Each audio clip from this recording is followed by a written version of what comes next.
Napoleon Bonaparte, Europe's savior or tyrant. Napoleon Bonaparte, a name that echoes through the pages of history with both admiration and dread. To many in France, he was the man who restored order from chaos, championed merit over privilege, and carved out a new vision of Europe based on revolutionary ideals. But to others, Napoleon was a warmongering despot, a tyrant who crowned himself emperor, crushed republics, and left Europe soaked in blood. So today, we ask the same question that has haunted historians for 2 centuries. Was Napoleon Bonaparte a savior or a tyrant? From humble origins to military prodigy, Napoleon was born on August 15, 1769, on the island of Corsica, just a year after it had been transferred from Genoese to French control. He was the 4th of 11 children in a modest but noble Italian family. Though technically French subjects, Corsicans were treated as second-class citizens, and Napoleon never fully shed the feeling of being an outsider. Educated in mainland France on a scholarship, Napoleon studied at elite military academies. He was quiet, intense, and brilliant in mathematics, traits that would later shape his battlefield strategies. Despite being mocked for his Corsican accent and provincial background, he graduated early and was commissioned as a second lieutenant in the artillery. But his meteoric rise would begin not through privilege, but revolution. The French Revolution and the making of a legend. When the French Revolution erupted in 1789, Napoleon saw both danger and opportunity. The chaos of war and the collapse of the monarchy opened the door for talented individuals to rise based on merit rather than birth, and Napoleon was more than ready. He gained early fame during the Siege of Toulon in 1793, where he recaptured the city from royalist forces and was promoted to brigadier general at the age of 24. A few years later, he crushed a royalist uprising in Paris with what he called a whiff of grapeshot, securing his reputation as a man of decisive action. Then came his legendary Italian campaign. Facing superior Austrian forces, Napoleon used speed, deception, and daring to outmaneuver and defeat them. He became a national hero, beloved by his troops and feared by his enemies. He was bold, he was brilliant, and he was hungry for more. From general to emperor. In 1799, as France teetered under the failing Directory government, Napoleon returned from a failed expedition in Egypt. But even defeat couldn't tarnish his mystique. He staged a coup d'état, dissolving the government and appointing himself first consul, effectively the leader of France.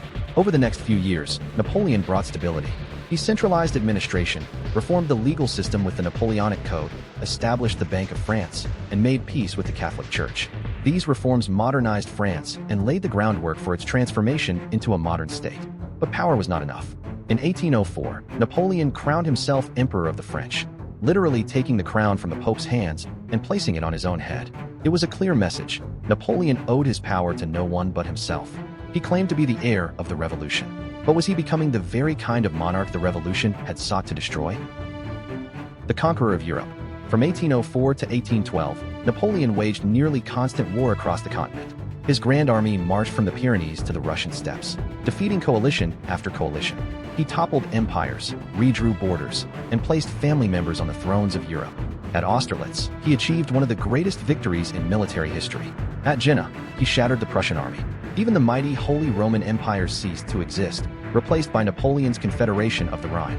He brought revolutionary ideas, abolishing feudalism, promoting secular education, and spreading the Napoleonic Code. To some, he was a liberator, dragging old Europe into the modern age. But liberation came with a heavy price. Millions died in his wars. France's economy groaned under the weight of military expansion, and Napoleon grew increasingly authoritarian, relying on censorship, secret police, and ruthless control of dissent. He ruled not with a crown of liberty, but with a sword of conquest. The fall of an empire. In 1812, Napoleon made the fatal mistake that has doomed so many invaders. He marched on Russia. The campaign was a disaster. Harsh winter, stretched supply lines, and Russian scorched earth tactics decimated the Grand Army. Out of over 600,000 men, fewer than 100,000 returned. Sensing weakness, a coalition of European powers united against him. In 1814, Paris fell, and Napoleon was forced to abdicate. He was exiled to the island of Elba, but he wasn't done. In 1815, he escaped and returned to France for one final chapter, the 100 Days. His old soldiers flocked to him. For a brief moment, it seemed like the emperor might rise again. But at the Battle of Waterloo, he met his end. Crushed by British and Prussian forces, Napoleon was captured and exiled again, this time to the remote island of St. Helena, where he died in 1821. Final judgment, savior or tyrant? So, Who was Napoleon Bonaparte? A military genius who brought order and law to a fractured continent? A revolutionary who toppled monarchies and believed in merit, not nobility? Or a ruthless dictator who plunged Europe into decades of bloodshed, crowned himself emperor, and betrayed the very revolution that gave him power? The truth, as always, lies somewhere in between. Napoleon gave France stability, pride, and reform. But he also brought war, death, and empire. He claimed to fight for liberty, but ruled with iron control. His ambition reshaped the map of Europe and left a legacy both glorious and tragic. Perhaps the better question is not what he was, but what he represents.